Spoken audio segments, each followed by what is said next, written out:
안녕하세요. 올랜도 킴입니다. 오늘은 샌디스크와 마이크론 테크놀로지의 고점이 어디 있는지 거기에 대해서 한번 살펴보는 시간을 갖도록 하겠습니다. 자, 한 달 동안 한국 분들이 많이 샀던 주식들을 한번 보겠습니다. 첫 번째가 알파벳이고, 두 번째가 샌디스크, 세 번째가 마이크로소프트, 그 다음에 아이온큐, 그 다음에 실버도 좀 많이 사셨고, 그 다음 마이크론 테크놀로지 이렇게 있는데, 오늘은 마이크론 테크놀로지하고 지금 이제 샌디스크 한번 보겠습니다. 아무래도 이런 종목들이 많이 올라가 있기 때문에 지금 들어갈 수 있는지, 자, 거기에 대해서 한번 살펴보겠습니다. 자, 현재 반도체 메모리 시장 자체를 본다면은 요때까지는 조금 일단 경기 순환적인 측면이 있었죠. 근데 지금부터 2015년부터 시작해서는 경기 순환보다는 계속해서 AI 때문에 계속 늘어나는 그런 모양이 있다. 즉 말해서 지금 현재 2배 정도 늘어날 수 있다는 게 있죠. 2024년도로 본다면 124 정도 했던 것이 240까지 한 2배가 계속해서 늘어날 가능성이 많이 있다. 이렇게 말씀을 드립니다. 자, 또 안 좋은 점은 또 주요 주주들이 매도세에 나서고 있다. 그렇게 보시면 되겠죠. 특별히 웨스턴 디지털이 있죠. 샌디스크 모 회사. 여기가 545달러에 580만 주를 블록딜로 처분하고 남아있는 170만 주도 일단 처분하겠다. 대부분 팔아치우고 매도 의사를 공개적으로 밝히고 있죠. 근데 이 매각 대금을 갖다가 샌디스크의 R&D나 설비 투자에 쓰이지 않고 기존 주주의 현금화를 할 뿐이다. 자, 그렇게 이야기를 하고 있습니다. 자, 그런 가운데 있기 때문에 2025년도에 샌디스크를 갖다 40에서 50달러의 스피노프 상장시킨 주체가 아무래도 현금화하겠다. 그렇게 이야기를 하고 있죠. 자, 그런 가운데 있기 때문에 너무 많이 올라왔기 때문에 이제 다 걷어들이고 그만두는 거 아니냐. 자, 그렇게 우리가 볼 수도 있습니다. 자, 그렇다면 밸류에이션을 통해서 얼마만큼의 지금 이제 적정 주가가 나올 수 있는지 그에 대해서 한번 보겠습니다. 5년 동안의 매출의 성장률이 있죠. 그걸 딱 연평균 성장률은 24.5%. 자, 그 다음 5년 동안 EBITDA 마진이 51.4%, 프리캐시플로 갖다 109% 이렇게 했을 때, 자, 가장 중요한 성장률인데 성장률이 2016년도가 한 110%, 그 다음 63%, 2028년도부터는 조금씩 마이너스가 되고 있죠.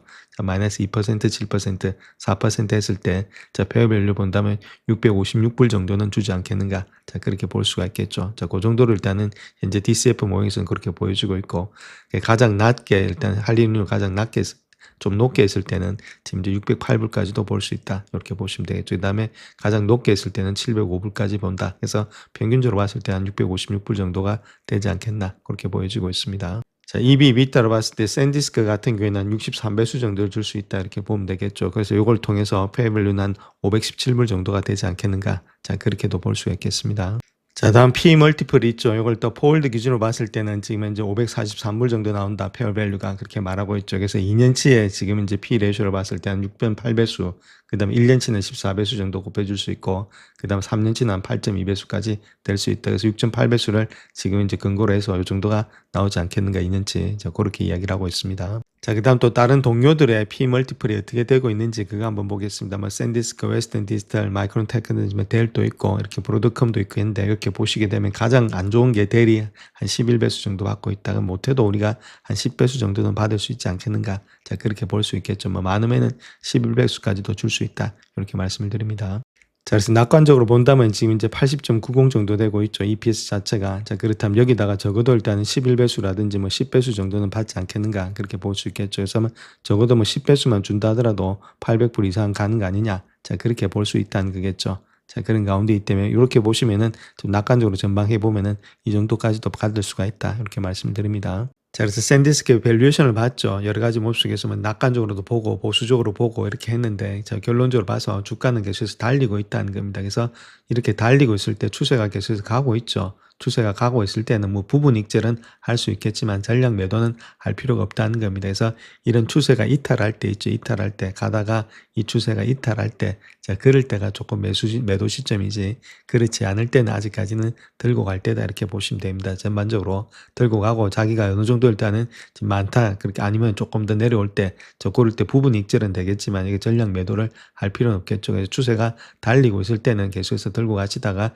추세가 완전히 꺾일 때 있죠. 자, 그런 거 꺾이는 거 보고 매도하셔도 늦지가 않다. 그래서 여기가 고점이 될지 아니면 800불 이상에 가서 또 고점이 될지가 알 수 없기 때문이다. 이렇게 말씀을 드립니다. 자, 다음 마이크론 테크놀로지의 주가가 올라가는 이유를 한번 보게 되면 아무래도 메모리의 프라이스 가격 자체가 상당히 많이 올라가고 있다는 겁니다. 그래서 2015년도 4분기와 2016년도 1분기를 비교를 해볼 것 같으면은 지금 이제 토탈 디램만 본다 하더라도 컨벤셔널 디램이 있죠. 이제 45에서 50% 정도 되고 있는데 여기는 90에서 95%로 2배 정도 뛴다. HBM도 마찬가지로 50에서 55인데 80에서 85까지 뛰고 있다. 상당히 많이 뛰고 있죠. 뭐 엔터프라이즈 SSD도 마찬가지입니다. 거기다가 2배 정도가 뛰고 있다는 겁니다. 그 다음에 낸드 플래시 역시도 한 2배 정도 뛰고 있죠. 뭐 그러니까 주가가 계속해서 상승이 되고 있다. 이렇게 밝히고 있습니다. 자, 그 다음 또 2분기 가이던스를 본다 하더라도 가이던스가 68% 정도 되고 있죠. 1분기 가이던스가 56.8%입니다. 자, 그런 가운데 있기 때문에 아무래도 충분히 더 많이 매출이 일어나지 않겠는가. 매출 이익도 많이 늘어나겠죠. 이런 것들이 아무래도 반영이 돼야 된다. 이렇게 말씀을 드립니다. 자, 마찬가지로 밸류에이션 한번 보겠습니다. 마이크론 밸류에이션 한번 보게 되면은 DCF 모형으로 봤을 때는 페어밸류가 한 394불 정도 나오고 있다. 그래서 지금부터 시작해서 지금 가격보다는 5.5% 정도 마이너스가 되고 있다. 그렇게 보면 되겠죠. 그 이유를 5년 동안의 연평균 성장률을 16%, 그 다음에 EBITDA 마진을 66.6%로 했을 때 이렇게 나타나고 있다. 이렇게 말씀드릴 수 있겠고, 자, 특별히 성장률이 계속해서 올라가다가 2018년도부터 조금은 꺾이는 모양이 있죠. 자, 그런 가운데이기 때문에 자, 아무래도 이 정도가 되지 않겠나. 자, 그렇게 볼 수가 있겠습니다. 자, 다음 EV/EBITDA로 봤을 때는 397불 정도 일단 줄 수 있다. 이렇게 보시면 되겠죠. 페어밸류가 여기 보시게 되면은 21배수니까 이렇게 했을 때는 397불. 지금보다 조금 더 아무래도 고평가되어 있다. 지금 가격이 한 4% 정도가 고평가되어 있다. 자, 그렇게 보시면 되겠죠. 자, 그 다음 또 P 레이쇼 한번 보겠습니다. 여기는 일단 포월드 기준으로 봤을 때도 399불 정도 되고 있다면 400불 정도 되고 있으니까 지금 이제 조금 고평가되어 있는 것으로 나타나고 있고, 2년치를 갖다가 보면은 한 9.9배수 정도가 되지 않겠는가. 1년치는 12배수 정도 되고 있는데, 자, 그렇게 했을 때는 요 정도 나오고 있다. 이렇게 말씀드릴 수 있겠죠. 그래서 전반적으로 봤을 때 약간은 지금 이제 고평가되어 있다. 이렇게 우리가 보실 수가 있겠습니다. 자, 그런데 이렇게도 한번 볼 수 있겠죠. 지금 이제 P 레이쇼 난객 기준으로 봤을 때 12.41배수 정도 되고 있는데 섹터 평균이 23배수니까 상당히 일단 A- 저평가되어 있다는 겁니다. 충분히 주가 상승 여력이 있지 않겠는가. 자, 거기다가 패그 배수를 보시게 되면 패그 배수 역시도 0.21 정도 되고 있죠. 1.45인데 한 85% 정도가 저평가되어 있다는 겁니다. 여기는 46%가 저평가되고 있고 성장도 좋은데다가 밸류에이션이 저평가되고 있기 때문에 더욱더 많이 갈 수 있는 그런 주식이 되지 않겠는가. 그래서 삼성전자, SK하이닉스가 지금 날아가고 있는 이유가 이런 데 있다가 같이 가지 않겠나. 자, 그렇게도 볼 수가 있겠죠. 자, 그래서 지금 2017년도 EPS를 보게 되면 44.5죠. 자, 이런데 지금 한 9배수 정도를 일단 해서 책정을 해서 이렇게 되고 있는데 적어도 일단 9배수보다 뭐 12배수라든지 11배수 정도는 주지 않겠는가. 자, 그렇게 우리가 볼 수가 있겠죠. 간단하게 계산을 해보게 되면은 자, 그런 가운데 있기 때문에 그렇게 했을 때 지금 이제 44.5에다가 지금 이제 12배수나 11배수 정도 줬다. 자, 그렇게 해서 한 490불까지도 가지 않겠는가. 앞으로 더 갈 가능성이 많이 있는 주식이 이 주식이 아니겠는가. 자, 그렇게 볼 수가 있다는 겁니다. 자, 마찬가지로 마이크론 테크놀로지 한번 보겠습니다. 이렇게 추세가 달리고 있죠. 추세가 달리고 있을 때는 우리가 굳이 일단 털 필요가 없다는 겁니다. 물론 일부 익절은 필요하다. 그럼에도 불구하고 아직까지도 저 달릴 수도 있다. 여기 고점이 될지 아까 보셨던 뭐 490불, 500불이 될지 아직까지 모르죠. 자, 그런 가운데 있다면 아직까지는 들고 갈 때지 완전히 전량 매도할 때는 아니다. 추세가 이탈할 때, 자, 그거 보고 하셔도 늦지가 않다. 여기가 저점이 될지, 여기가 고점이 될지, 위가 고점이 될지 아무도 모르기 때문에 이렇게 들고 가는 거다. 이렇게 말씀드릴 수 있겠죠. 그래서 밸류에이션이 좀 보수적으로 잡을 때하고 또 아무래도 낙관적으로 잡을 때하고 좀 다르기 때문이다. 이렇게 말씀을 드립니다. 자, 오늘은 애니메이션 한 두 개를 볼 건데 샌디스크 같은 경우에 있어서는 AI 메모리 혁명이 중심에서 어떻게 형성이 되고 있는지 자, 거기에 대해서 한번 살펴보겠습니다. 자, 그 다음 또 AI 슈퍼 사이클의 글로벌 3대 거인이 있죠. 마이크론 테크놀로지, SK, 그 다음에 삼성전자 이런 것들은 어떤 장점과 단점이 있는지 자, 거기에 대해서 한번 살펴보겠습니다. 무려 1500% 급등. 여러분, 이게 그냥 일시적인 거품일까요? 아니면 정말로 AI 혁명이 시작됐다는 신호일까요? 오늘 샌디스크 주가 폭등, 그 뒤에 숨겨진 아주 흥미로운 이야기를 한번 같이 파헤쳐 보시죠. 웨스턴 디지털에서 딱 분사하고 나온 지 1년밖에 안 됐거든요. 그런데 그 사이에 주가가 1500% 넘게 폭등하면서 S&P 500에서 최고 성과를 낸 기업이 됐습니다. 정말 엄청나죠? 이렇게 갑자기 주가가 치솟으니까 월스트리트가 그야말로 발칵 뒤집혔습니다. 이거 잠깐 반짝하고 꺼질 위험한 거품이다 하는 쪽이랑 아니다, 이건 완전히 새로운 시대의 시작이고 기업 가치를 아예 새로 봐야 한다 하는 쪽이 팽팽하게 맞서고 있죠. 그래서 오늘 이 질문에 대한 답을 한번 찾아보려고 합니다. 먼저 주가가 얼마나 올랐는지 그 현상을 보고요. 이게 왜 거품이라고 하는지, 또 왜 혁명이라고 하는지 그 근거들을 하나씩 짚어볼 겁니다. 그리고 이 모든 논쟁의 한가운데 있는 메모리 기술, 특히 샌디스크가 꺼내든 비장의 무기는 뭔지, 또 앞길에 어떤 위험들이 있는지까지 살펴보겠습니다. 자, 이야기의 시작은 2025년 2월입니다. 샌디스크가 웨스턴 디지털에서 성공적으로 분사하면서 홀로 서기를 시작했죠. 그리고 바로 그 직후 정말 시장을 깜짝 놀라게 하는 일이 벌어집니다. 가장 최근 분기 실적 발표를 딱 열어봤더니 조정 주당 순이익이 무려 6달러 20센트를 기록한 거예요. 월가에서는 한 3달러 49센트 정도 벌겠거니 했는데 그 예상을 거의 2배나 뛰어넘는 말 그대로 어닝 서프라이즈를 터뜨린 거죠. 근데 이게 단순히 매출만 늘어난 게 아니에요. 진짜 놀라운 건 이익의 질이 달라졌다는 겁니다. 아니, 어떻게 한 분기 만에 매출 총이익률이 거의 30%에서 51%를 넘어버릴 수가 있죠? 이건 정말 엄청난 겁니다. 물론 이렇게 믿기 힘든 성장이 나오니까 한편에서는 경고등이 켜지기 시작했습니다. 이거 예전에 봤던 그림인데 전형적인 기술주 거품의 시작이야 라면서 회의적인 목소리가 나오기 시작한 거죠. 이 주장을 하는 소위 약세론자들의 핵심 논리는 간단합니다. 낸드 플래시 메모리 그거 결국은 시간이 지나면 누구나 만드는 범용 부품이 될 거다. 지금은 잠깐 공급이 부족해서 가격이 오르는 것뿐이고 2027년쯤 되면 공급이 확 풀리면서 예전처럼 가격이 폭락할 거다. 바로 이겁니다. 바로 이 지점이 논쟁의 가장 뜨거운 부분입니다. 보세요.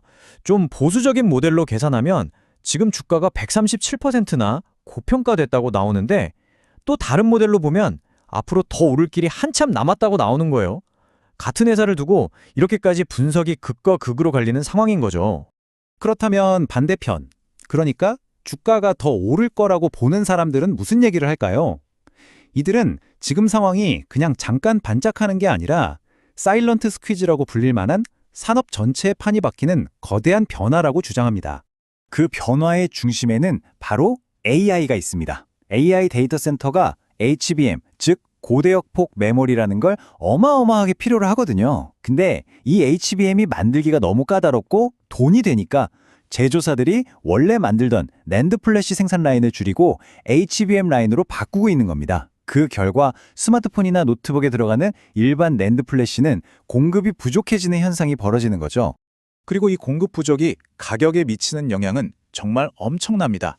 당장 2026년 1분기만 봐도 낸드 플래시 가격이 최대 60%까지 뛸 걸로 예상되고 있어요. 이건 뭐 그냥 파는 사람이 왕인 완벽한 판매자 우위 시장이 열린 거죠. 자, 그런데 샌디스크의 진짜 이야기는 여기서부터입니다. 단순히 시장 상황이 좋아서 반사이익을 얻는 수준이 아니라는 거죠. 이들은 AI 시대가 가진 근본적인 문제를 해결할 아주 특별한 기술을 이미 준비해 뒀습니다. 그 문제가 바로 추론 메모리 장벽이라는 건데요. 이게 뭐냐면 AI가 똑똑하게 생각하려면 데이터를 엄청나게 빨리 가져와야 하는데 지금의 저장 장치는 너무 느려서 병목 현상이 생기는 겁니다. 비유하자면 세상에서 제일 똑똑한 천재가 있는데 자료를 찾아주는 도서관 사서가 너무 느려서 천재가 대부분의 시간을 멍하니 기다리는 데 쓰는 것과 같아요. 주내 역할을 하는 GPU가 제 성능을 못 내고 그냥 놀게 되는 거죠. 이 문제를 해결하기 위해 엔비디아가 내놓은 해결책이 바로 ICMSP라는 새로운 구조입니다. 기존의 아주 빠른 HBM과 일반 저장 장치 사이에 초고속 낸드 플래시라는 새로운 시장을 하나 만들어서 데이터 병목 현상을 해결하겠다는 아이디어죠. 그리고 바로 이 지점에서 샌디스크가 준비한 비장의 무기가 딱 등장합니다. 이름하여 고대역 폭 플래시 HBF. 이건 HBM처럼 속도는 굉장히 빠르면서 용량은 기존 플래시 메모리처럼 아주 큰 완전히 새로운 개념의 메모리 기술입니다. 그 차이가 얼마나 크냐면요. 정말 극적입니다. 샌디스크의 HBF는 기존 HBM보다 무려 8배에서 16배나 더 많은 데이터를 담을 수 있어요. 이건 AI 데이터 센터 시장의 게임 체인저가 될 수 있는 엄청난 잠재력인 거죠. 하지만 아시다시피 장밋빛 미래만 있는 건 아닙니다. 샌디스크가 앞으로 나아가는 길에 분명히 만만치 않은 위험 요인들도 존재합니다. 예를 들면 반도체를 둘러싼 지정학적인 긴장감이라든지 무섭게 치고 올라오는 중국 경쟁사들의 위협도 있고요. 또 지금의 이 AI 투자 열풍 자체가 거품이라서 어느 순간 꺼져버릴 가능성, 그리고 주가 자체가 너무 변동성이 크다는 점도 무시할 수 없는 리스크입니다. 다행히 최근에 리스크 하나가 해소되긴 했습니다. 원래 모회사였던 웨스턴 디지털이 들고 있던 샌디스크 주식을 대량으로 팔았거든요. 그 때문에 단기적으로는 주가가 좀 출렁했지만 장기적으로 보면 언제 터질지 모르는 폭탄, 즉 큰 불확실성 하나가 사라진 셈이라 오히려 잘된 일이라고 볼 수도 있습니다. 자, 그래서 결국 처음의 질문으로 다시 돌아오게 됩니다. 이 모든 상황을 종합했을 때 우리는 과연 어떤 렌즈로 샌디스크라는 회사를 바라봐야 할까요? 한쪽에서는 샌디스크를 과거의 기준으로 봅니다.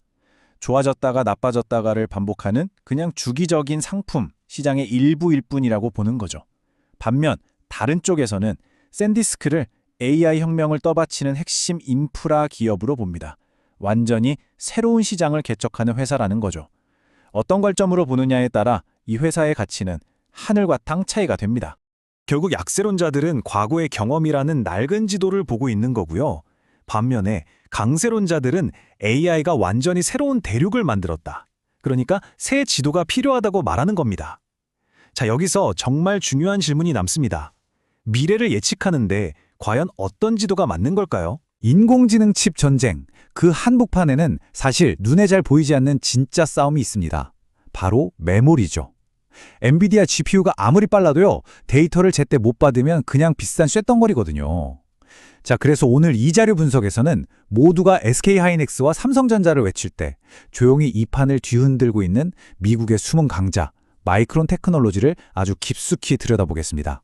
오늘 이야기는 딱 5단계로 진행됩니다. 첫째, AI 시대에 왜 이렇게 메모리가 부족해서 난리인지 그 구조적인 문제를 한번 짚어보고요. 둘째, 이 기회를 잡기 위한 마이크론의 대담한 올인 전략을 분석합니다. 셋째, 마이크론이 가진 비밀 병기는 뭔지, 그리고 넷째, 한국의 두 거인과는 어떻게 싸우고 있는지 비교해 본 다음에 마지막으로 마이크론의 미래는 과연 어떨지 최종 평가를 내려보겠습니다. 자, 그럼 바로 첫 번째 이야기부터 시작해 볼까요? 지금 AI 산업 전체가 메모리가 없다고 아우성인데 도대체 왜 이런 일이 벌어지고 있는지 그 근본 원인부터 한번 파헤쳐보죠. 이 모든 문제의 핵심에는 메모리 장벽이라는 게 있습니다. 쉽게 말해서 AI 모델이 커지면서 GPU의 계산 속도는 막 시속 300km로 달리는데 정작 필요한 데이터를 실어다주는 메모리의 속도는 시속 30km밖에 안 되는 거예요. 엄청 답답하겠죠? 바로 이 병목 현상 때문에 지금 AI 데이터 센터들이 제 성능을 다 못 내고 있는 겁니다. 상황이 얼마나 심각하냐면요. 와, 진짜 놀라운 예측이 하나 나왔어요. 시장 조사기관 트렌드폴스에서 서버용 D램 가격이 딱 한 분기 만에 최대 60%까지 오를 수 있다고 전망했거든요. 60%요? 이건 그냥 가격이 좀 오르는 수준이 아니죠. 시장에 아예 물건이 없다는 구조적인 공급 부족의 강력한 신호탄인 셈입니다. 이 그래프 한번 보세요. AI가 메모리를 얼마나 먹어치우는지 한눈에 딱 보이죠? 왼쪽이 예전에 우리가 쓰던 PC나 스마트폰 수요고요. 오른쪽이 지금 AI 인프라 수요예요. 크기 자체가 비교가 안 되죠. 특히 AI 칩의 심장이라고 할 수 있는 고대역폭 메모리, HBM이랑 차세대 D램, DDR5 수요는 이건 뭐 말 그대로 폭발하고 있습니다. 과거와는 차원이 다른 완전히 새로운 시장이 열린 겁니다. 자, 이렇게 엄청난 기회가 열렸는데 마이크론은 여기서 어떤 선택을 했을까요? 정답은 바로 올인입니다. 전부 다 걸었어요. 지금부터 마이크론이 이 위기를 기회로 바꾸기 위해 던진 대담한 승부수를 한번 보시죠. 마이크론의 전략은 아주 단순하고 화끈합니다. 딱 3단계예요. 첫째, 일단 AI 붐을 타고 기록적인 성장을 했고요. 둘째, 이게 진짜 대단한데 29년이나 키워온 일반 소비자용 브랜드 크루셜을 그냥 없애버렸습니다. 과감하죠? 그리고 셋째, 그렇게 해서 확보한 모든 생산 능력을 100% 돈이 되는 AI 데이터 센터와 기업 시장에 다 쏟아 부은 겁니다. 그 결과는 어땠을까요? 와, 이 표 좀 보세요. 정말 입이 떡 벌어질 정도입니다. 매출은 분기마다 수직 상승하고 있고요. 더 놀라운 건 저기 이익률이에요. 매출 총이익률이 무려 67%, 68%까지 예상된대요. 이건 뭐 물건 팔아서 이익 넘기는 수준이 아니라 거의 돈을 찍어내는 기계로 회사를 완전히 바꿔버린 거죠. 아니 근데 시장의 후발주자였던 마이크론이 도대체 어떻게 이런 엄청난 성과를 낼 수 있었을까요? 뭔가 비장의 무기가 있었겠죠? 지금부터 마이크론이 가진 아주 강력하고 독특한 2가지 무기를 파헤쳐 보겠습니다. 마이크론의 경쟁력은 기술과 지정학, 이 두 가지 원투펀치로 요약할 수 있습니다. 기술적으로는 업계 최초로 1감마 공정을 성공시켜서 수율을 빠르게 안정시켰고요. 특히 HBM3 제품은 경쟁사보다 전기를 30%나 덜 먹는다고 해요. 그리고 지정학, 이게 또 엄청난 무기인데 유일한 미국 회사다 보니까 정부 지원금을 막대하게 받고 자국 내에 안정적인 공급망까지 만들고 있는 겁니다. 방금 말씀드린 이 30%라는 숫자, 이게 왜 그렇게 중요할까요? 여러분, AI 데이터 센터는요, 그냥 전기 먹는 하마거든요. 전기세 내고 열 시키는데 돈이 어마어마하게 들어가요. 이런 상황에서 메모리가 전기를 30%나 아껴준다? 와, 이건 그냥 데이터 센터 운영 비용을 획기적으로 낮춰주는 그야말로 게임 체인저 기술인 거죠. 그리고 이것이 마이크론의 또 다른 핵심 가치입니다. 요즘처럼 미중 갈등 때문에 공급망이 불안한 시대에 아마존이나 구글 같은 미국 빅테크 입장에서 한번 생각해 보세요. 자기네 나라에 아주 안정적으로 메모리를 공급해주는 회사가 있다? 이건 그냥 보험 드는 수준이 아니라 전략적인 안전지대를 확보하는 거나 마찬가지예요. 이게 바로 마이크론이 누리는 엄청난 지정학적 프리미엄입니다. 자, 그럼 이제 진짜 재밌는 부분으로 넘어가 보죠. 이 시장의 절대 강자들, 바로 우리나라의 SK 하이닉스와 삼성전자, 이 거인들과 마이크론이 지금 어떻게 싸우고 있는지 그 전쟁터를 한번 생생하게 들여다보겠습니다. HBM 시장 판도를 보면 역시 SK 하이닉스가 선두를 달리고 있고 삼성이 바로 그 뒤를 쫓고 있어요. 이건 뭐 예상대로죠. 근데 여기서 진짜 주목할 점은 마이크론의 성장세예요. 가장 늦게 뛰어들었는데 벌써 점유율을 26%까지 끌어올렸어요. 이거 이제 완벽한 3강 체제가 만들어졌다는 뜻입니다. 근데 점유율보다 더 흥미로운 건 바로 이 수익성입니다. 영업이익률을 보면 선택과 집중 전략이 얼마나 무서운지 딱 드러나죠. 메모리에만 올인한 SK 하이닉스와 마이크론은 이익률이 50%를 훌쩍 넘어가는데 삼성전자는 상대적으로 좀 낮아요. 왜냐하면 삼성은 워낙 하는 사업이 많잖아요. 스마트폰, 가전, 그러다 보니 AI 메모리 호황으로 번 돈이 다른 사업부의 부진을 메우거나 막대한 투자비로 나가면서 이익을 온전히 다 누리기는 힘든 구조인 겁니다. 다음 격전지는 바로 차세대 메모리인 HBM4입니다. 여기서 두 회사의 전략이 완전히 갈려요. 삼성은 우리가 처음부터 끝까지 다 한다는 거죠. 자체 파운드리와 패키징 기술을 다 갖고 있으니까 원스톱으로 싸고 빠르게 만들겠다는 턴키 전략이고요. 반면에 마이크론은 최고와 손을 잡는다라는 전략입니다. 세계 1등 파운드리인 TSMC랑 딱 붙어서 최고의 기술력으로 승부하겠다는 거죠. 과연 시장은 누구의 손을 들어줄까요? 자, 이제 마지막 순서입니다. 지금까지 나왔던 모든 정보들을 종합해서 마이크론의 현재와 미래에 대한 균형 잡힌 최종 평가를 한번 내려보겠습니다. 마이크론의 미래를 밝게 보는 이유는 아주 명확합니다. 누구도 따라오지 못하는 전력 효율성, 미국 정부가 든든하게 받쳐주는 지정학적 안전망, 그리고 1감마 공정에서의 기술 리더십이 있죠. 여기에 과감한 결정을 빠르게 내리는 경영진, 그리고 아직도 주가 수익 비율이 10배 미만이라는 매력적인 가격표까지 상승 동력은 충분해 보입니다. 물론 리스크도 분명히 있습니다. 경쟁사들에 비하면 생산 규모가 아직 작고요. 삼성처럼 자체 공장이 없어서 TSMC 같은 파트너 회사에 의존해야 하는 구조적인 약점도 있죠. 만약에 차세대 제품인 HBM4 개발이나 인증이 조금이라도 늦어진다면 그럼 바로 시장 경쟁에서 뒤처질 위험도 무시할 수는 없습니다. 그래서 마이크론의 핵심 전략을 한 문장으로 요약하면 딱 이겁니다. 한국의 두 거인과 똑같이 힘으로 맞붙으려는 게 아니에요. 그 대신 오직 자기만이 가질 수 있는 전력 효율성과 지정학적 안정성이라는 날카로운 무기로 완전히 다른 차원의 게임을 하고 있는 거죠. 결국 모든 것은 이 마지막 질문 하나로 모아집니다.